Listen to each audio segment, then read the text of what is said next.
তোমার কাছে একটা পুরনো মোবাইল আছে?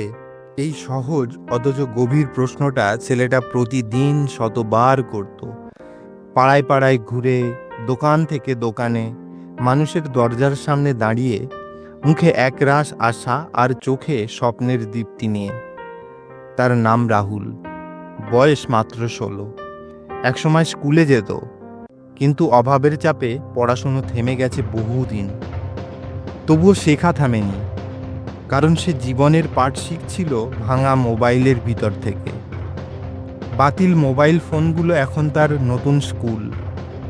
তার বই হলো স্ক্র্যাপ প্যাডের সার্কিট বোর্ড, কাঁচের ভাঙা স্ক্রিন, চার্জিং পোর্ট, স্পিকারের তার। প্রথম দিকে লোক তাকে নিয়ে হাসাহাসি করত, বলতো, পুরনো মোবাইল নিয়ে কি হবে রে? রাহুল তখন মুচকি হেসে বলতো, আপনারা দেখবেন, এই ভাঙা জিনিসগুলোই একদিন আমার স্বপ্ন গড়বে।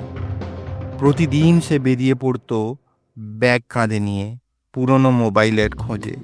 কেউ দিত, কেউ তাড়িয়ে দিত, কিন্তু রাহুল কখনো হতাশ হতো না। তার চোখে ছিল লক্ষ্য, শুধু ভাঙা মোবাইল নয়, ভাঙা স্বপ্নের জোড়া লাগানোর জন্য।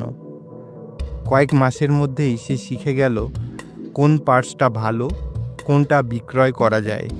পুরনো মোবাইল খুলে খুলে সে আলাদা করত ব্যাটারি, বোর্ড, ক্যামেরা, আর বিক্রি করত পাড়ার মোবাইল রিপেয়ারিং দোকানগুলোতে। খুব বেশি টাকা পেত না, কিন্তু প্রতিটা টাকাই ছিল তার সাধনার ফল। একদিন রাহুলের মাথায় এলো একটা অদ্ভুত প্রশ্ন, আমি কি নিজেই একটা মোবাইল পার্টস বানাতে পারি না? এই প্রশ্ন তাকে ঘুমোতে দিল না। শুরু হলো পরীক্ষা নিরীক্ষা। একটার পর একটা ব্যর্থতা এলো।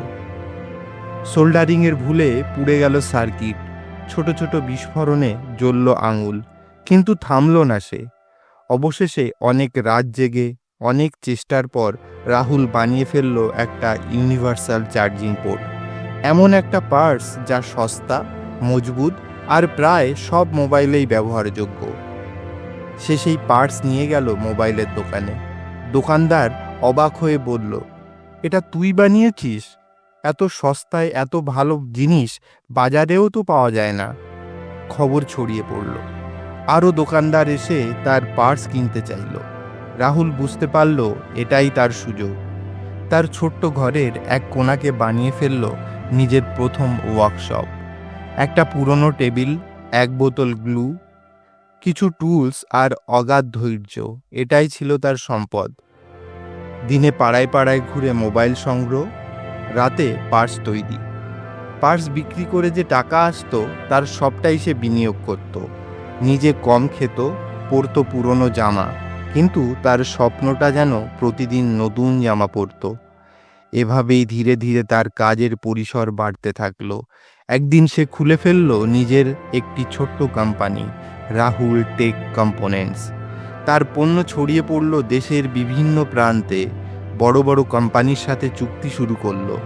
যে রাহুল একদিন পাড়ায় ঘুরে বলতো, তোমার কাছে পুরনো মোবাইল আছে? এখন সে দেশের তরুণ উদ্যোক্তাদের অনুপ্রেরণা। আজ রাহুল একটি বিশাল কর্পোরেট অফিসের কর্ণধার। তার কোম্পানিতে কাজ করে শত শত মানুষ, কিন্তু এখনও তার ডেস্কে একটা পুরনো ভাঙা মোবাইল রাখা। সেই মোবাইলটাই যেটা দিয়ে শুরু হয়েছিল সব কিছু।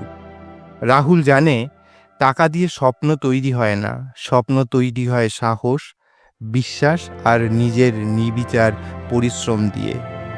আর সব কিছু শুরু হয়েছিল মাত্র একটাই প্রশ্ন দিয়ে, তোমার কাছে একটা পুরনো মোবাইল আছে? সম্পূর্ণ ভিডিওটি দেখার জন্য অনেক ধন্যবাদ।